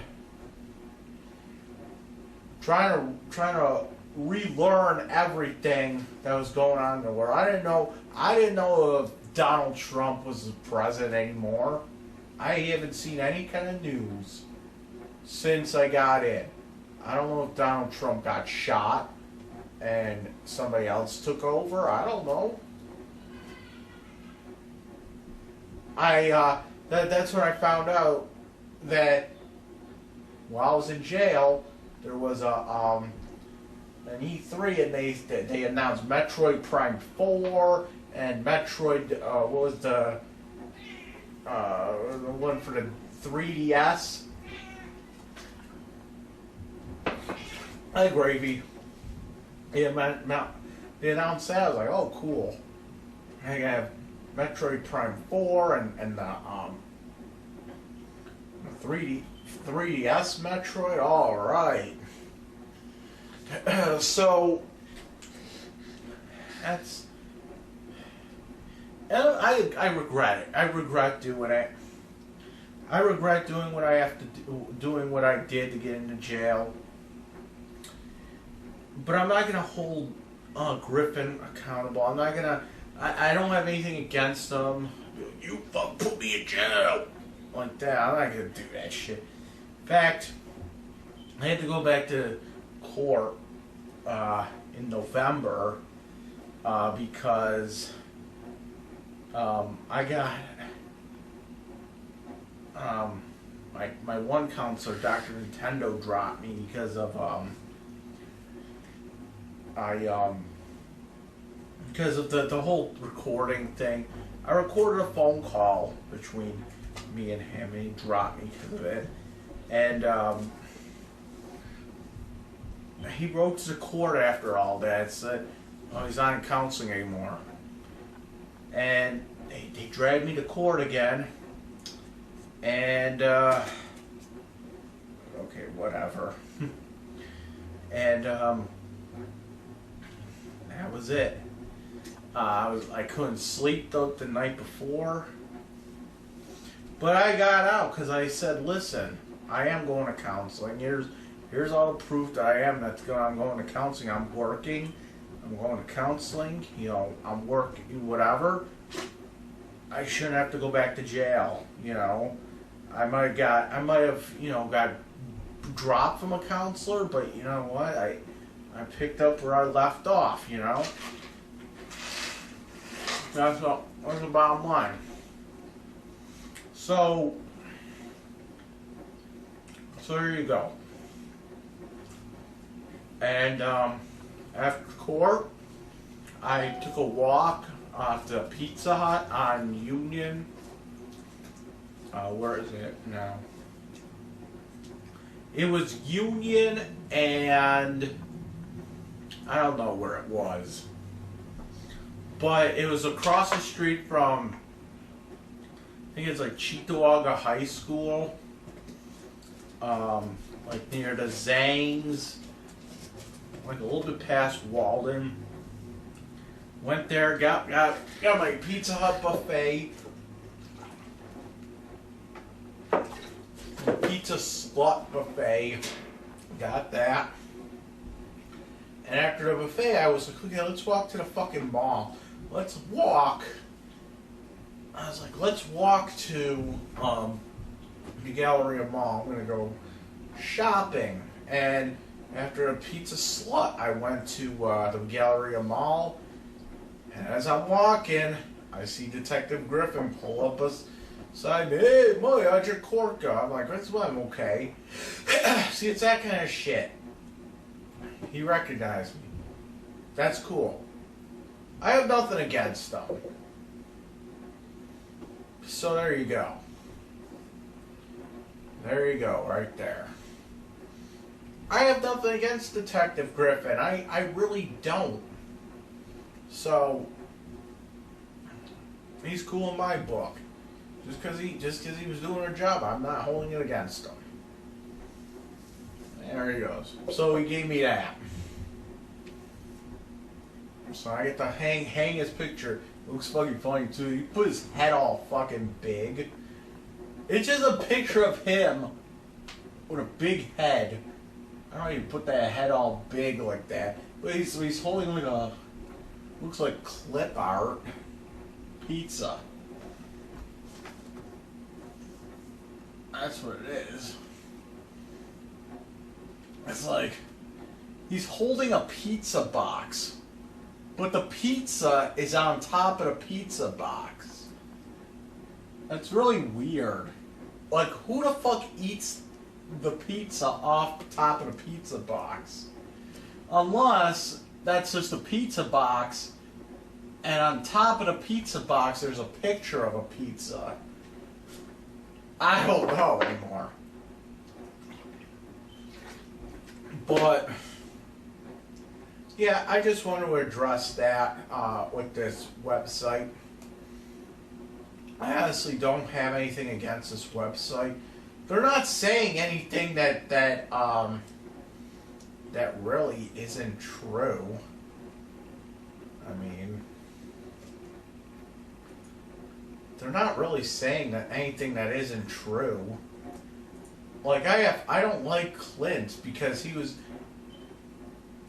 saying the same kind of shit, but that's not what makes me upset. What makes me upset is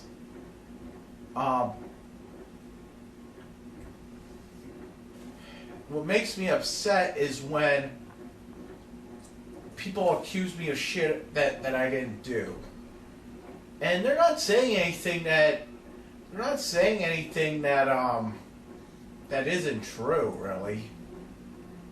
Like, they're not saying they're calling me a pedophile when I'm not. They're not sitting there calling me, saying that I stole a guitar. Which is kind of weird because if I really stole that guitar from that raffle, why didn't Clint just address it right there and then, like to my face, or private message? She said, "I fucking stole that guitar." Why do you have to go on the fucking thing there? I'm like, I don't know. I don't even get it. I don't even understand why he would say something like that, and I still don't. So I'm just telling it how it is. You want to make a fucking thread about me on a forum? Well, then I'm gonna sit there and I'm gonna put the record straight here. Even though they're not saying anything that they it's not true.